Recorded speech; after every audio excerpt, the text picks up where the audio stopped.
μια συνέντευξη για την περίοδο της Χούντας. Την περίοδο της Χούντας, της δικτατορίας σας, ποια ήταν η ηλικία?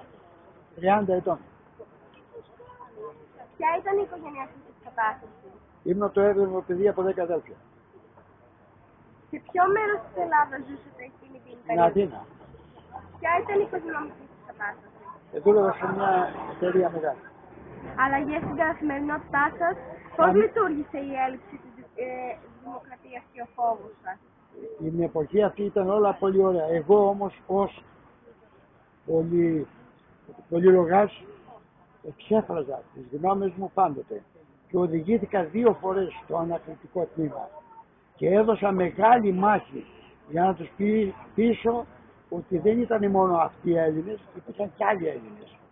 Δυσαρεστήθηκα γιατί έμαθα κάποτε μετά ότι αυτοί είχαν ένα φόβο από τους δεξιούς αξιωματικούς και από δεξιές παρατάξεις και πιάναν ορισμένα στελέχη αξιωματικών ή και πολιτικών δεξιών και τους ξυλοκοπάγανε. Αυτό ήταν το μοναδικό λάθος της Χούντας. Να το καθορίσουμε και αυτό. Στο οικογενειακό σας περιβάλλον, Ήταν μια χαρά όλοι. στο φιλικό περιβάλλον, Και εκεί πολύ καλά όλα. στο εργασιακό περιβάλλον, Και στο εργασιακό. Από το εργασιακό περιβάλλον νομίζαν ότι εγώ ήμουν αντιφουτικός, εγώ ούτε φουτικός ήμουν, ούτε αντιφουτικός.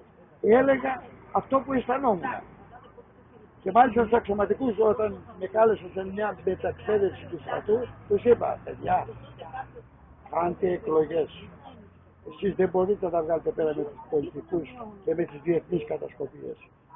Γιατί αύριο θα σας αναγκάσουν με την προπαγάνδα να μην τολμάτε να βγείτε έξω με το καπέλο σας, θα το κρύβετε.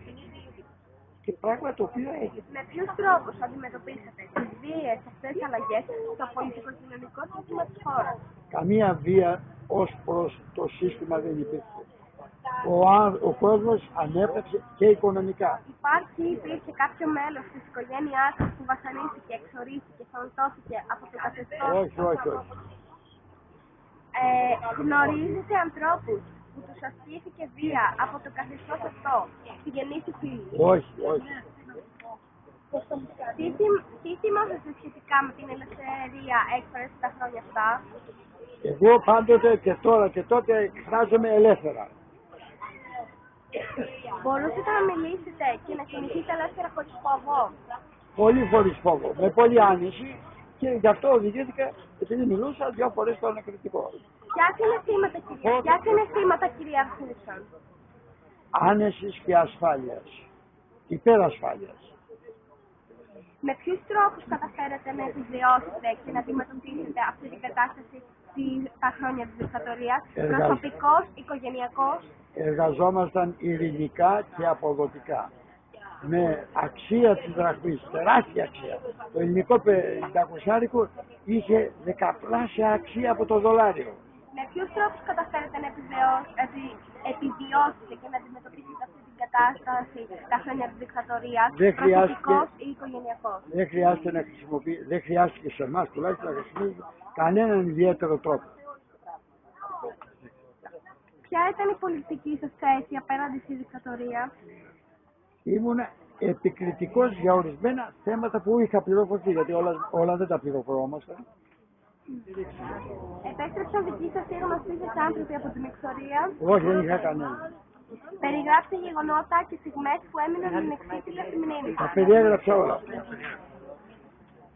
Περιγράψτε γεγονότα που άλλαξαν τη ζωή σας σε σχέση με την περίοδο της Χούντας. Τα γεγονότα ήταν ο ερχομός του Καραμαλή από την Ευρώπη. Αυτά άλλαξαν τη ζωή και τη δική μας και όλων των Ελλήνων. Για ποιους λόγους οδηγήθηκε η χώρα στη δικτατορία? Διότι οι πολιτικοί είχαν ήδη καταστρέψει τη χώρα τότε. Ποιοι οδήγησαν τη χώρα στην έξοδο από την περίοδο? Οι μυστικές υπηρεσίες. Τι είναι κατά τη γνώμη σας οι σύγχρονοι κίνδυνοι σε σχέση με την πολιτική πραγματικότητα των τελευταίων δεκαετιών? Τι είναι ο σύγχρονος κίνδυνος? Ο σύγχρονος κίνδυνος. Ποιος είναι? Ο σύγχρονος κίνδυνος είναι η διαφθορά, ρε παιδιά. Ναρκωτικά.